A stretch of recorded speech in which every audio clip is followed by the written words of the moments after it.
Welcome to the History of North America. I'm Mark Vinette.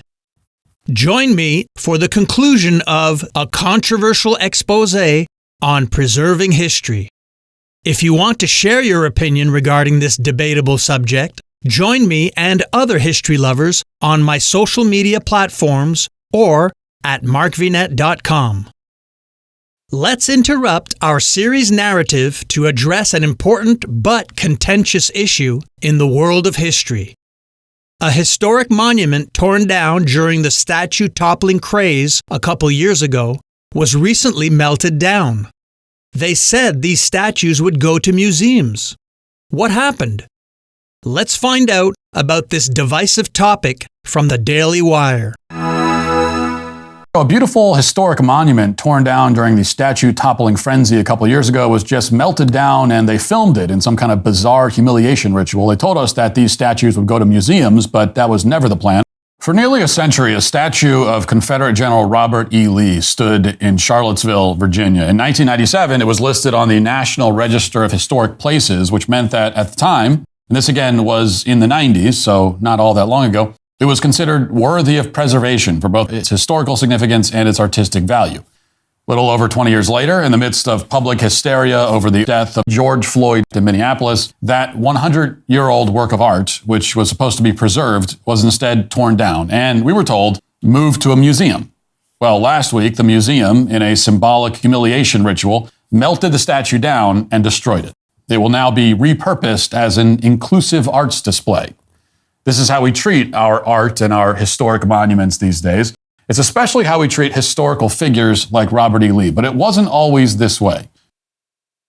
Now, they won't even say what state this destruction occurred in, but the leftists who demolished Lee's statue made sure to release a video of it happening. So they not only removed the statue, they not only destroyed it, but they melted it and took a video of it and made sure to publish the video. They gave an inanimate statue of a Civil War general the Terminator treatment. They melted it down and filmed it. Now, why did they do that exactly? It wasn't to make the area safer for anyone. In fact, just a few days ago, a black male was murdered by another black male a short distance from where the statue used to be. So it doesn't seem like the area is now suddenly safer. So what's the real purpose of all this? Well, here's one big clue. All those images of the statue being melted down were accompanied by a lot of gloating. The Washington Post, for example, spoke to the executive director of Charlottesville Black History Museum, who said, quote, "Well, they can't put Humpty Dumpty back together again." That's according to Andrea Douglas, the museum's executive director, as she watched pieces of oxidized metal descend into the furnace. "There will be no tape for that," she says. The Post went on to interview another UVA activist behind this destruction who said, quote, "Jelaine Schmidt, who directs the memory project at UVA's Karsh Institute of Democracy, said she felt like she was preparing for an execution of sorts. Like if there's a rabid dog in the neighborhood that's been hurting people and it needs to be euthanized," she said. Schmidt also said, quote, "We want to transform it into a piece of art that community can be proud of and gather around and not feel excluded or intimidated." Yes, because of course, when you euthanize a rabid dog, you put it in a furnace and everyone gathers around and celebrates it. They won't be intimidated anymore. Okay, what kind of dog euthanasia has this person been a part of? But it all makes perfect sense, right? Turning the Lee statue into an inclusive art display, it's not a humiliation ritual at all, we're supposed to believe. We're also supposed to believe that the statue was hurting people. Well, how was it hurting people? What was it doing to them? Was it coming alive like Night at the Museum and assaulting innocent civilians in the middle of the night? What kind of damage was it causing? And why didn't anyone ever notice this damage or mention it for the first 8 or 9 decades of the statue's existence? Why are people in the 2020s more hurt by Civil War memorials than people who lived closer to the Civil War were? How did the wounds of the Civil War become fresher over time? How is some 20-something-year-old in the year 2023, how is it that for them it's too soon for the Civil War? We can't have Civil War acknowledgement anywhere. It's too soon. And yet it wasn't in the 1930s or 40s or 50s or 60s or 70s or 80s or 90s. None of this makes any sense until you realize that the campaign to tear down Confederate statues was always, from the very beginning, a proxy in the overall war on American history. They just can't be honest about it because they're never honest about anything.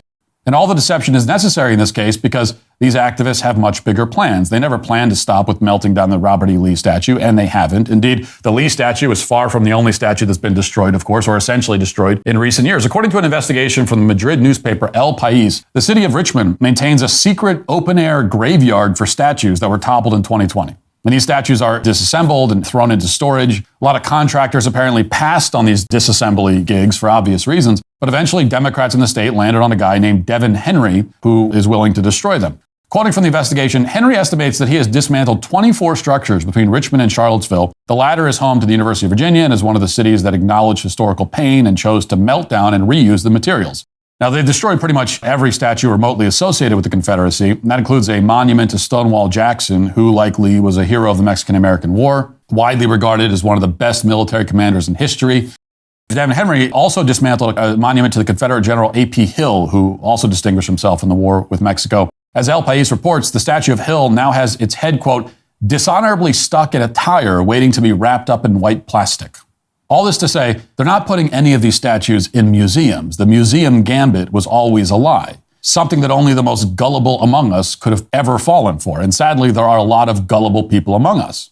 Now, that said, there's maybe one exception. The Jefferson Davis statue post-BLM riots was taken down and was displayed in the Valentine Museum in Richmond. And this is how it's presented: toppled, desecrated, and covered in graffiti in the museum.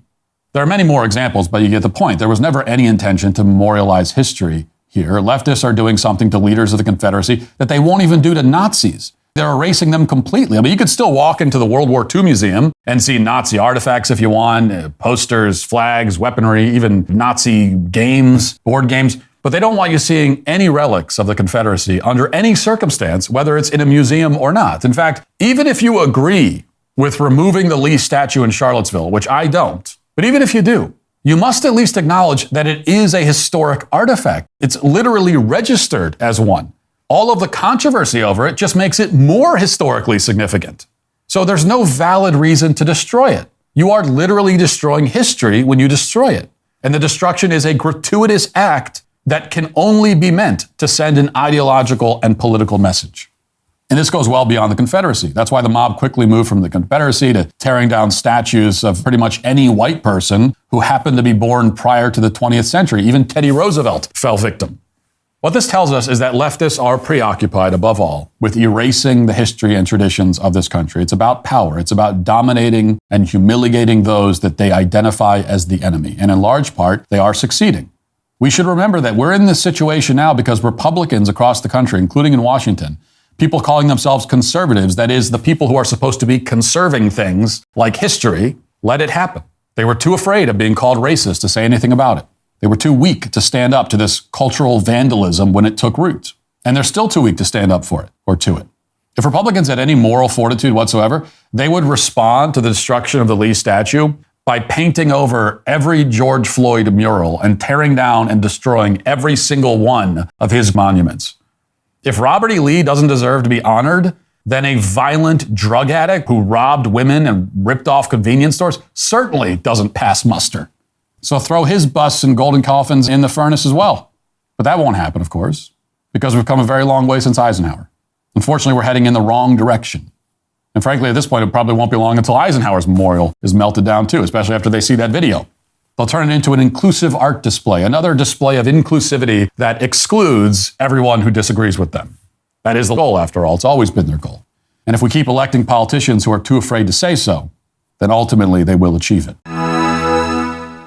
I'm Mark Vinette, and I hope you're enjoying the ride.